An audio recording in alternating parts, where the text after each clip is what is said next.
ഒരു ചെറിയൊരു ആശയം പങ്കുവെക്കാനാണ് ഞാനിവിടെ ഉദ്ദേശിക്കുന്നത്.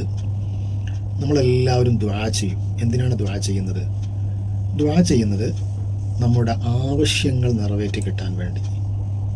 നല്ല ആരോഗ്യം വേണം, നല്ല ജോലി വേണം, നല്ല ബിസിനസ് വേണം, അങ്ങനെ ഒരുപാട് ആവശ്യങ്ങൾ, രോഗങ്ങൾ മാറ്റിക്കിട്ടണം. എങ്കിൽ ദുആഇൻ്റെ ഒന്നാമത്തെ അദബ് എന്താണ്?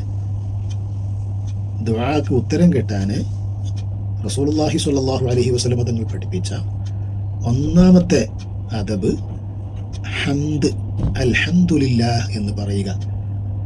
നമ്മുടെ എല്ലാ ദുആയും ആരംഭിക്കുന്നത് അൽഹംദുലില്ലാഹി റബ്ബിൽ ആലമീൻ എന്ന് പറഞ്ഞുകൊണ്ടാണ്.